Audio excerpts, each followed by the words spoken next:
La vida y la muerte siempre han estado ligadas, pero el adelantarla es algo que la guerra siempre lleva a cabo. Y qué mejor forma que con la supremacía en armamento y el desarrollo del mismo con un trabajo frío, duro y calculado, en un área del conocimiento usualmente temida, pero encargada de que sea posible, el área físico-matemática.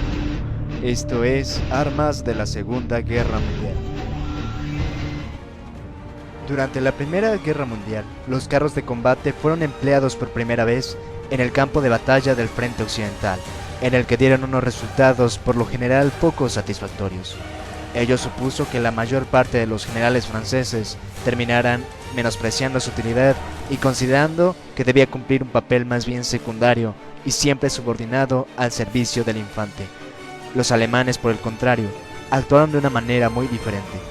El ejército alemán, que aún se encontraba subordinado y limitado por las condiciones impuestas por el Tratado de Versalles, sí había mostrado un gran interés sobre todos estos vehículos acorazados, en el que terminarían manteniendo una visión muy lúcida en lo que respecta a la utilización de los mismos, dándole un empleo mucho más funcional bajo un modo nuevo y más eficaz de hacer la guerra. En cuanto a la producción y utilización de los tanques, posibilitó poner en práctica todas las teorías que se habían ido gestando tras la Primera Guerra Mundial por parte de los germanos y que terminarían superando los principios de la defensa estática que tanto defendían la mayoría de los teóricos militares del periodo entre guerras. Pero durante este conflicto no solo existieron los tanques especializados en tierra, era importante dominar el aire también. Es así como los aviones jugaron su papel. Y debe destacarse que fue uno de los más importantes, que incluso pudo haber determinado el desenlace de esta trágica guerra. Por parte de Japón, sin embargo, no pudo llegar a ser aplicado. Desde el principio de la guerra en el aire, el hombre siempre ha encontrado la forma de matar al prójimo. Las técnicas básicas de combate aéreo se desarrollaron y refinaron en los diplanos de exploración sobre las trincheras durante la Primera Guerra Mundial. Pero el incesante avance en tecnología permitió que cada vez que las cazas fueran aún mejores, con los avances en motores de aviación y aerodinámica utilizados para las carreras de aviones, estas pronto encontraron aplicación en los aviones de combate. Pero incluso a mediados de los años 30 aún dominaban las cazas y bombarderos biplanos de gran maniobrabilidad, pero poco armados. Este periodo marcó un cambio a una nueva generación de aviones. Unos aviones de combate llamados monoplanos que sustituyeron a los últimos cazas biplanos, como el Bloster Glider británico. Y fue de esta manera que cada vez fue necesario innovar nueva tecnología para poder encontrar y sobrellevar estos ataques. Sin embargo, si de aviones de batalla hablamos, es muy importante mencionar aquellos secretos que fueron hallados en tierra japonesa, ya que mientras sus dirigentes se rendían en los acorazados SS Missouri estadounidense, una unidad enviada por Estados Unidos a Japón encontraría lo que en el caso de que Japón hubiese estado preparado, su derrota y la victoria japonesa. Se trataba de una flota aérea secreta de aviones de reacción y cohete, de la más moderna tecnología. Partirían desde cientos de bases ocultas a la que hubiera sido la batalla decisiva del Pacífico, quizás el golpe maestro de los japoneses y además lo que representaría su victoria. Sin embargo, esta idea no llegó a consumarse y teóricamente solo se quedó, puesto que los dirigentes japoneses no querían tomar el riesgo de llevar a cabo esta operación y fallar, puesto que esto representaría la pérdida de todos sus bombarderos. Mientras se desarrollaba la Segunda Guerra Mundial, en 1945, la guerra en Asia y en Pacífico se caracterizó por la desesperada defensa que tuvieron los japoneses, que ya se sentían dominados por sus enemigos. Los estadounidenses no cesaban en su acoso, poniendo en su ofensiva tanta atención como su resistencia ponían los japoneses. El 5 de abril, la Unión Soviética declaró inválido el pacto de amistad que tenía con Japón, entrando en guerra con ese país ya virtualmente vencido.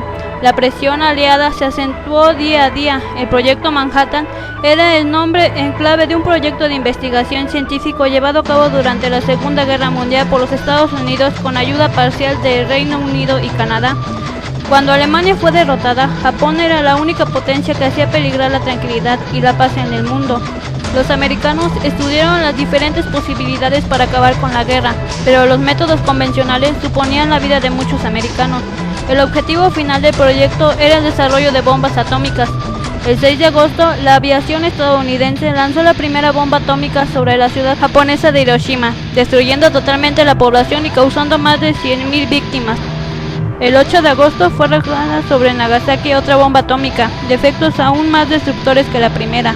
Los gobernantes japoneses, anonadados por la magnitud de tales desastres, solicitaron la paz el 15 de agosto. El 2 de septiembre, a bordo del acorazado estadounidense Missouri, fondeado en la bahía de Tokio, Japón firmó su rendición incondicional. Se define como guerra biológica el uso intencional de organismos vivos o sus productos tóxicos para causar muerte, invalidez o lesiones en el hombre, animales o plantas. Su objetivo principal es el hombre, ya sea causando su muerte o enfermedad, o a través de la limitación de sus fuentes de alimentación u otros recursos agrícolas. Aunque el uso de armas químicas no se propagó durante la Segunda Guerra Mundial, sí existen casos documentados en los cuales las potencias del eje utilizaron agentes químicos. Un ejemplo de ello fue el hecho de que Japón utilizó gas mostaza y otro agente llamado leucicita, el cual era un agente vesicante, en algunas batallas que luchó contra China. Los trabajos de Yoshiaki Yoshimi y Seiya Matsuno muestran que Hirohito autorizó, a través de órdenes específicas, el uso de armas químicas contra los chinos. Por ejemplo, durante la invasión de Wuhan de agosto a octubre de 1938, el emperador autorizó el uso de gas tóxico en 375 ocasiones distintas, a pesar de la resolución adoptada por la Sociedad de Naciones, el 14 de mayo, condenando el uso de gas tóxico por el ejército japonés, fue prohibido, porque intencionalmente propagaba el cólera, la disentería, el tifus, la peste bubónica y el antrax. También, la Alemania nazi revolucionó la guerra química al descubrir, accidentalmente, a los agentes nerviosos que actualmente se conocen como tabún, sarín y somán. Los nazis desarrollaron y fabricaron grandes cantidades de estos agentes, pero ninguno de los dos bandos de la guerra los usó en gran escala. Los nazis utilizaron el insecticida conocido como Zyklon B, que contiene cianuro de hidrógeno, para matar grandes cantidades de personas en sus campos de concentración, como lo de Auschwitz y Madrid, durante el Holocausto. Era un polvo blanco fabricado en Alemania. Tenían instrucciones de depositar el polvo en los pozos de Tel Aviv. Según Fallis Benz, comandante de la policía en aquel entonces, cada contenedor almacenaba suficiente veneno como para matar a 25,000 personas. Había al menos 10 contenedores. Otra de las terribles enfermedades fue el anthrax.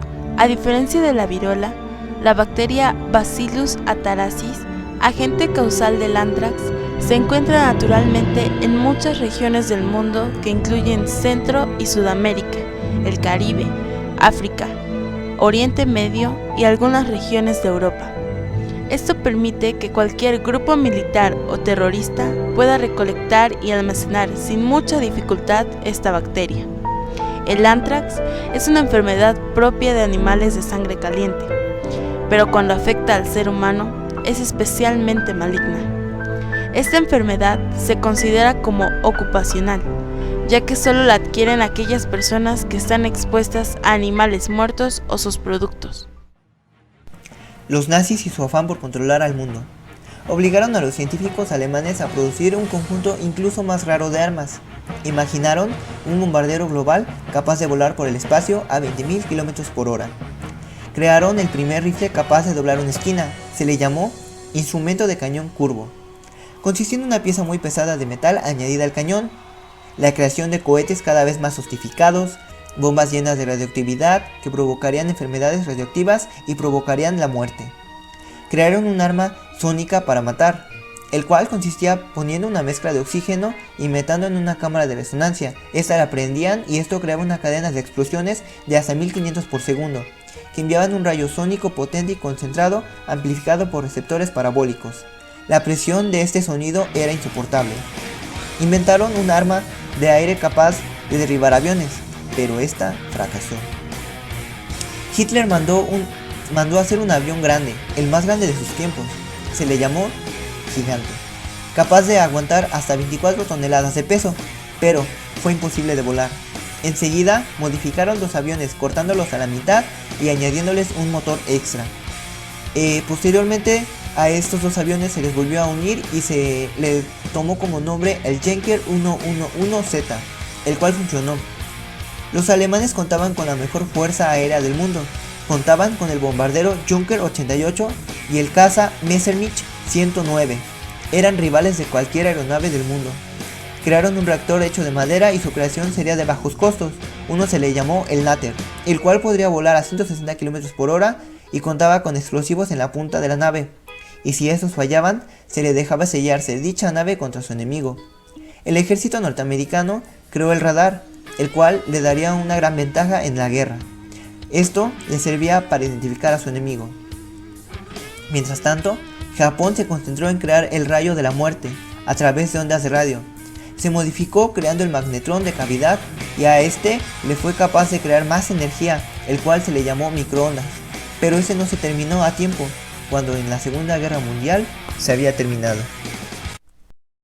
Las armas han desempeñado un papel crucial en la historia.